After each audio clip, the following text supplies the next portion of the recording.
तो जैसा कि आपकी स्क्रीन पर आपको यहाँ पर दिख रहा है कि हम लोग यहाँ पे जो डिस्कस कर रहे हैं हमारा कंसेप्ट है ना, वो कंसेप्ट है हमारे टोकन्स का। तो अब देखेंगे आप यहाँ पे, जैसा कि आपकी स्क्रीन पर आपको यहाँ पे विजिबल है ना, टोकन है ना के बारे में। अब क्या लिखा हुआ है यहाँ पर, तो सबसे पहले तो हमने यहाँ पे अभी डिस्कस किया कि token is the smallest unit of information. और उसके बाद में हमने यहाँ पे बोला है कि यार टोकन को हम अगर क्लासीफाई करें या टोकन को हम अगर यहाँ पर देखिए कि टोकन के अंदर क्या क्या चीज़ें आती है, तो आप सिंपली यहाँ पर ऐसा बोल सकते हो कि token includes constant, variable, keywords, identifier, separators और ऑपरेटर्स। अब अगर हम बात करते हैं यहाँ पर सबसे पहले कि यार यहाँ पर ये कांस्टेंट मतलब होता क्या है, तो जैसा कि आपकी स्क्रीन पर आपको यहाँ पर विजिबल है, constant is an entity. Constant क्या होता है, सिंपली आपकी एक ऐसी एंटिटी होती है whose value can not be changed during the execution of programme.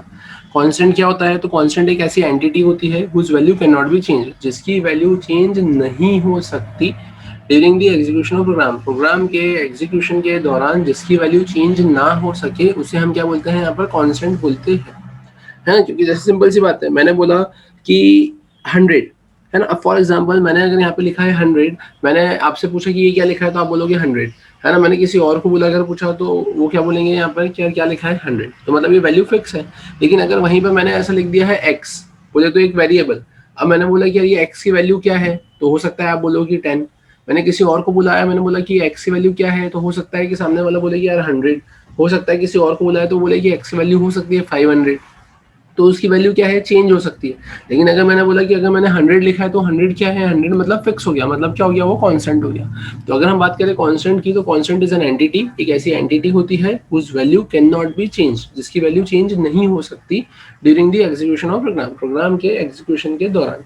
जहां पर मैं चाहता हूँ कि यार ये स्पेसिफिक है ना वैल्यू को मुझे फिक्स करना है ना, कि मैं इसे चेंज ना कर पाऊँ। जैसे सिंपल सी बात है, पाई की वैल्यू 3.14 है ना, फिर आपने देखा होगा Avogadro number 6.023 into 10 to the power 22 23 क्या होता है ना, वो वैल्यू हो गई, है ना। स्मॉल जी 9.8 है ना, एक्सेलरेशन ड्यू टू ग्रेविटी जिसे अपन बोलते हैं। कैपिटल जी है ना, ग्रेविटेशनल कांस्टेंट। तो ये सब क्या है, वैल्यूज आपके फिक्स है। फिक्स है मतलब ऐसा बोल सकते हो कि इसकी वैल्यू है ना यूजर अपनी नीड के अकॉर्डिंगली डिसाइड नहीं कर सकता, डिफाइन नहीं कर सकता, राइट।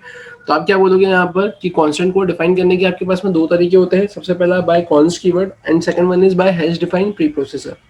एग्जांपल देकर रखे हुए हैं कि अगर आपको यहाँ पे कॉन्स्ट कीवर्ड की हेल्प से अगर कांस्टेंट को डिफाइन करना है, तो आप क्या लिखोगे यहाँ पे कॉन्स्ट, फिर आप लिखोगे इंट मैक्स, और फिर आप क्या लिखोगे यहाँ पर 100। ठीक है, आपने यहाँ पे क्या लिखा है कॉन्स्ट, फिर आप क्या लिखोगे यहाँ पर इंट मैक्स, है ना। अब कॉन्स्ट आपने लिखा, तो ये कॉन्स्ट क्या है, आपका कीवर्ड, है ना। और फिर उसके आगे, या फिर आप ऐसा बोल सकते हो कि आपने ये मैक्स की वैल्यू को कितना सेट किया है 100, और उसके आगे आपने क्या लगा दिया है यहाँ पे कॉन्स्ट, उसको कांस्टेंट बनाने के लिए। आपने यहाँ पे क्या लिख लिया है, हैश डिफाइन पाई 3.14। अब हैश डिफाइन पाई 3.14 मतलब क्या होगा, तो आप ऐसा बोल सकते हो कि यहाँ पर है ना आपने पाई की वैल्यू 3.14 सेट करी है और आगे क्या लगा दिया है, हैश डिफाइन।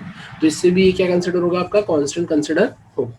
तो कांस्टेंट को डिफाइन करने के ये दो तरीके होते हैं। अब अगर अपन बात करें कि इसके अलावा, तो इसके अलावा यहाँ पर आता है आपके पास में टाइप्स ऑफ कांस्टेंट। तो टाइप्स ऑफ कांस्टेंट में आप देखेंगे यहाँ पर सबसे पहले लिखा है इंटीजर कांस्टेंट, फिर आता है रियल कांस्टेंट, फिर आता है कैरेक्टर कांस्टेंट। तो अगर मैं इंटीजर कांस्टेंट की बात करूँ तो मैं क्या बोल सकता हूँ, कंटेन्स एटलीस्ट 1 डिजिट, है ना, एटलीस्ट एक डिजिट तो ये कंटेन करके रखता ही है। इट मे बी पॉजिटिव और नेगेटिव, जैसे मैंने लिखा -6, मैंने लिखा यहाँ पे +7। Bye default it will be positive, है ना। बाय डिफॉल्ट ये क्या होगा, पॉजिटिव कंसिडर होगा, जैसे मैंने लिखा है यहाँ पर 5, है ना। तो बाय डिफॉल्ट अगर कोई भी साइन नहीं है तो पॉजिटिव कंसिडर होगा। डेसिमल पार्ट इज एब्सेंट, कि अब सिंपल सी बात है, इंटीजर कांस्टेंट की अगर मैं बात करूं, है ना, तो इंटीजर कांस्टेंट की अगर अपन बात करते हैं तो यहाँ पर अपन क्या बोल सकते हैं, जो डेसिमल पार्ट होगा वो क्या होगा, यहाँ पर एब्सेंट होगा। ठीक है, फिर अगर अपन बात करें इसके अलावा, तो इसके अलावा यहाँ देखिए रखा हुआ है रियल कांस्टेंट।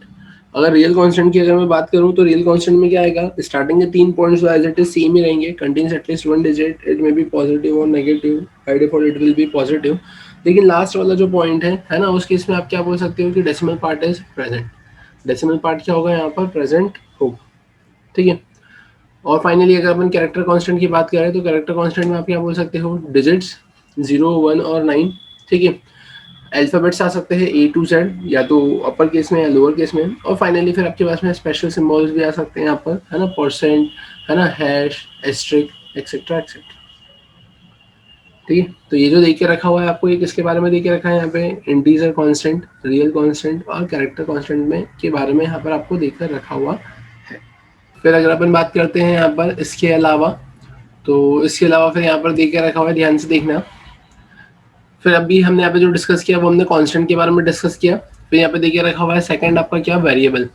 अब अगर अपन बात करें कि वेरिएबल मतलब होता क्या है, तो आप यहाँ पे क्या बोलोगे, variable is the name given to a memory location. Variable मतलब नाम देना, किसको नाम देना, मेमोरी लोकेशन को नाम देना।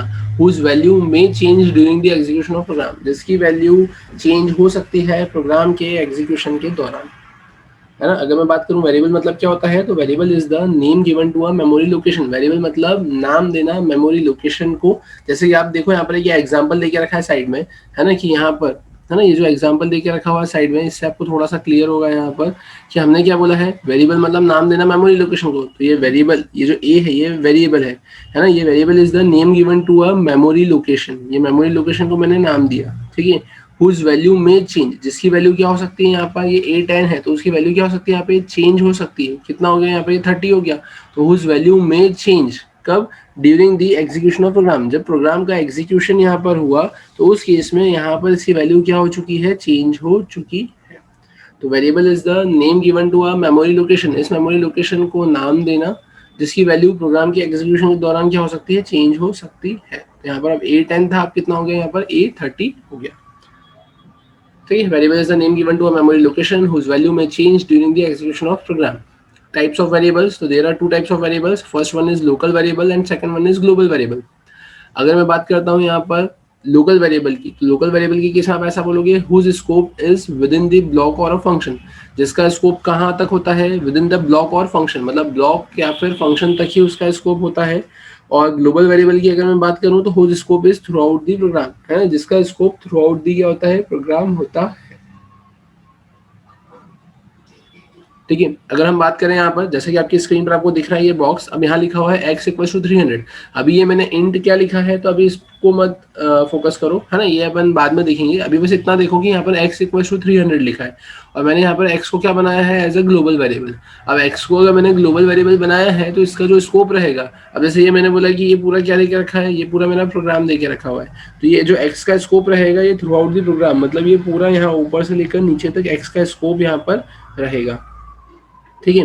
फिर अब अगर अपन बात करें यहाँ पर, है ना, अब अगर अपन बात करें यहाँ पर अब क्या लेके रखा हुआ है, तो आप देखेंगे यहाँ पर अब ये मैंने क्या बना दिया है, एक ब्लॉक बना दिया, ठीक है। अब इस ब्लॉक के अंदर मैंने क्या किया है, मैंने यहाँ पे लिखा है वॉइड शो, और शो के अंदर ये मैंने curly braces open curly braces close किया है।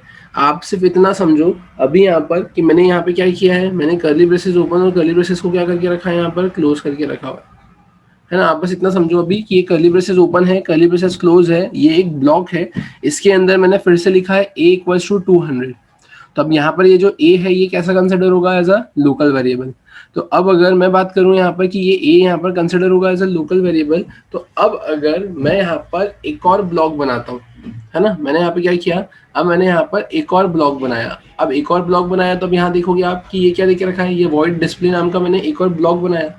तो अब यहाँ पर अगर मैं a को एक्सेस करना चाहूँ तो यहाँ पर ये a एक्सेसिबल नहीं है, क्योंकि a क्या है, लोकल वेरिएबल, और लोकल वेरिएबल है तो उसका स्कोप कहाँ तक है, सिर्फ उसी स्पेसिफिक ब्लॉक तक, यही ब्लॉक तक इसका स्कोप है। और वहीं पर अगर मैं x को यूज करने की कोशिश करूँ तो x यहाँ पे यूज हो सकता है, क्यों, क्योंकि x क्या है यहाँ पर, as a global variable. x global variable है तो आप यहाँ पर x को यूज कर सकते हो। आप यहाँ पर आ गए, यहाँ पर अगर आप x को यूज करना चाहो तो यहाँ पर आप x को यूज कर सकते हो, क्योंकि x का scope throughout the program है, लेकिन जो a है वो है आपका लोकल, और उसका स्कोप कहाँ तक है, सिर्फ इसी स्पेसिफिक ब्लॉक तक है। तो अगर अपन यहाँ पे कुछ रूल्स की बात करें, अगर कि सबसे पहले रूल में देके रखा है कि it's name does not starts with a digit, है ना, कि अगर अपन बात करते हैं यहाँ पर वेरिएबल के नेम को डिफाइन करने की, तो वेरिएबल का नाम जो रहेगा वो डिजिट से स्टार्ट नहीं होगा।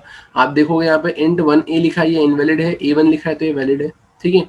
फिर it allows only underscore as a special symbol, है ना, यहाँ पर आप क्या बोलोगे कि इट अलाउज, है ना, ओनली अंडरस्कोर, है ना, ये अलाउ करता है सिर्फ अंडरस्कोर को ही एज अ स्पेशल सिंबल, ठीक है। It allows only underscore as a special symbol, है ना, in defining a variable name, ठीक है ना। यहाँ पर मैं लिख देता हूँ in defining a variable name, है। It allows only underscore as a special symbol, ये अलाउ करता है सिर्फ अंडरस्कोर ही एक ऐसे स्पेशल सिंबल को किसमें, वेरिएबल के नाम को डिफाइन करने में। तो आपने लिखा है एंड अंडरस्कोर a, तो ये वैलिड है, लेकिन $a लिखोगे तो ये इनवैलिड कंसिडर होगा। पॉइंटर वेरिएबल की बात अलग है। पॉइंटर वेरिएबल में आप एस्ट्रिक ए लिखते हो तो वहां पर वो एप्लीकेबल हो जाता है ना, क्योंकि वो पॉइंटर वेरिएबल है। यहाँ पर अपन नॉर्मल वेरिएबल की बात कर रहे हैं। फिर to separate two variables we need to put comma, है ना। अगर आपको दो वेरिएबल को सेपरेट करना है तो उस केस में आपको यहाँ पे क्या यूज करना पड़ेगा, यहाँ पर आपको कॉमा ऑपरेटर यूज करना पड़ेगा। अगर आपने ए स्पेस बी लिखा तो ये इनवैलिड है, ए कॉमा बी लिखा तो वैलिड है, और ए अंडरस्कोर बी भी लिखा तो भी वैलिड है। अंडरस्कोर बी लिखोगे कि ए अंडरस्कोर बी, तो ए अंडरस्कोर बी एक ही वेरिएबल कंसिडर होगा, और अगर आपने ए कॉमा बी लिखा है तो वहां पर वो दो वेरिएबल कंसिडर होंगे।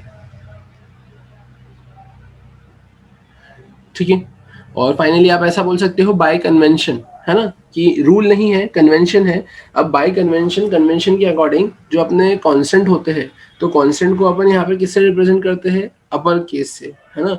और वेरिएबल को अपन यहाँ पे रिप्रेजेंट करते हैं लोअर केस से, है ना। कांस्टेंट को अपन अपर केस से रिप्रेजेंट करते हैं, है ना, और वेरिएबल को अपन किससे रिप्रेजेंट करते हैं, यहाँ पर लोअर केस से रिप्रेजेंट करते हैं। अगर अपन बात करते हैं कि अब इसके बाद में क्या आता है यहाँ पर, तो अब ध्यान से देखना।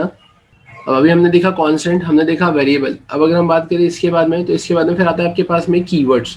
अगर मैं कीवर्ड्स की बात करूँ तो कीवर्ड्स मतलब क्या होते हैं, तो keywords are reserved words whose meaning is already defined.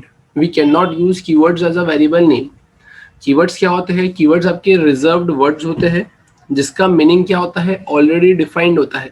आप कीवर्ड्स को एज अ वेरिएबल नेम की तरह यूज नहीं कर सकते, है ना। Keywords are reserved words whose meaning is already defined, है ना। We can not use keywords as a variable names, है ना। आप कीवर्ड्स को एज अ वेरिएबल की नेम की तरह यूज नहीं कर सकते हो, है ना। जैसे फॉर एग्जांपल रियल लाइफ का एक एग्जांपल देखिए कि आपने देखा होगा कि कहीं पर एग्जिट लिखा होता है, कहीं एंट्री लिखा होता है। तो आपने कभी ऐसा देखा कि कहीं पर एंट्री की जगह एग्जिट और एग्जिट की जगह एंट्री लिखा हुआ है, और सामने वाला बोल रहा है कि यार मेरे लिए तो एंट्री मतलब ही एग्जिट होता है और एग्जिट मतलब ही मेरे लिए एंट्री होता है। ऐसा पॉसिबल है क्या? नहीं, है ना। उसका मीनिंग ऑलरेडी क्या है, डिफाइंड है। आप उसको एज अ वेरिएबल की तरह यूज नहीं कर सकते, है ना। और सी प्रोग्रामिंग लैंग्वेज में कितने कीवर्ड्स होते हैं आपके पास में, 32 कीवर्ड्स होते हैं, है ना। There are 32 keywords in C programming language. जैसे आप बोल सकते हो यहाँ पर कि यहाँ पे सबसे पहले देखिए रखा है इफ, है ना। फिर इफ के बाद में अगर अपन बात करें यहाँ पर, तो इफ के बाद में यहाँ पर है आपके पास में ये गॉट नहीं है, यहाँ पर है ये आपका गो टू। ठीक है, यहाँ पे क्या आएगा, इफ आया, इफ के बाद में आता है गो टू, है ना। फिर केस, फिर डिफॉल्ट, फिर फॉर, फिर डू, फिर व्हाइल, फिर ब्रेक, फिर ऑटो, फिर स्टैटिक, फिर रजिस्टर, फिर एक्सटर्न, है ना। ऐसे बहुत सारे आपके कीवर्ड्स होते हैं। तो ओवरऑल मिलाकर देखा जाए तो 32 कीवर्ड्स आपके होते हैं। फिर उसके बाद में अगर अपन बात करें फाइनली आपके पास में क्या आता है यहाँ पर, तो एक और आता है आपका आइडेंटिफायर। तो आइडेंटिफायर मतलब आप सिंपली ऐसा बोल सकते हो यूजर डिफाइंड नेम्स। नाम से ही समझ में आ रहा है ना, आइडेंटिफायर। आइडेंटिफायर मतलब जो आइडेंटिफाई करे। अब जो आइडेंटिफाई करे तो अब वो कैसे क्या आइडेंटिफाई करेगा, तो सिंपल सी बात है कि यहाँ पर अगर हम वेरिएबल की बात करते हैं तो वेरिएबल को आइडेंटिफाई करने के लिए हम यूज करते हैं स्मॉल लेटर्स। ठीक है, कि अगर मैंने बोला कि जैसे मैंने बताया था by convention we use lower case in variable name and upper case in constant, है ना। तो अगर मुझे यहाँ पर क्या करना है, अपने वेरिएबल्स को, अपने कांस्टेंट को आइडेंटिफाई करना है, तो मैं कुछ आइडेंटिटी प्रोवाइड करूंगा। तो कैसी आइडेंटिटी प्रोवाइड करूंगा कि मैं वेरिएबल को लोअर केस में लिखूंगा, अपने कांस्टेंट को अपर केस में लिखूंगा। तो तभी आप देखो यहाँ पर क्या वेरिएबल में आपने लिखा है इंट ए इंट एक्स, वहीं पर अगर कांस्टेंट की बात करें तो आपने लिखा है कॉन्स्ट इंट मैक्स। मैक्स कैसा लिखा हुआ है, यहाँ पर कैपिटल लिखा हुआ है। और वहीं फाइनली फिर देके रखा है आपको फंक्शन। तो we use camel case here. अब ये कैमल केस नोटेशन होता क्या है ना, तो कैमल केस नोटेशन मतलब आप सिंपली ऐसा बोलोगे, है ना। अगर अपन कैमल केस नोटेशन की बात करें, कैमल केस नोटेशन की केस में आप ऐसा बोलोगे कि जहां पर आप दो वर्ड्स को ज्वाइन कर एक सिंगल वर्ड बनाते हो। जैसे मैंने बोला मुझे प्रोडक्ट को ऐड करना है, तो अब अगर आप यहाँ पे कुछ ऐसा लिख देते हो, फॉर एग्जाम्पल आपने लिख दिया रॉक, आपने ऐसा लिखा, और ऐसा लिखने के बाद में आपने इसके अंदर क्या कर दिया, आपने इसके अंदर प्रोडक्ट को ऐड करने के लिए 10,000 लाइंस लिख दी। ठीक है, अब ये आपने ऐसा लिख तो दिया, लेकिन अभी कितने टाइम तक आपको याद रहेगा, जब तक आप इस पे काम करोगे, है ना। आफ्टर 5 ईयर्स, आफ्टर 10 ईयर्स अगर मैं पूछूं कि यहाँ पे मुझे प्रोडक्ट को ऐड करना था तो उसके लिए मैंने क्या कोड लिखा था, तो आपको ये वॉइड रॉक नाम से मेथड याद रहेगी क्या? नहीं याद रहेगी। बट वहीं पर अगर आप proper camel case notation follow करते हुए अगर आपके मेथड का नाम लिखते हो, लाइक आपने यहाँ पे क्या लिख दिया, आपने लिख दिया यहाँ पे वॉइड ऐड प्रोडक्ट। ठीक है, और अब अगर अपन यहाँ पर इसके अंदर भले 10,000 क्या, अगर मैं इसके अंदर अब यहाँ पे 50,000 लाइंस भी अगर लिखता हूँ, ठीक है, और अगर आप 5 या 10 ईयर्स बाद में भी मुझसे पूछते हो कि यहाँ पर ये जो ऐड प्रोडक्ट है ये क्या कर रहा है, तो मैं बता सकता हूँ कि ये प्रोडक्ट को ऐड करने का काम कर रहा है।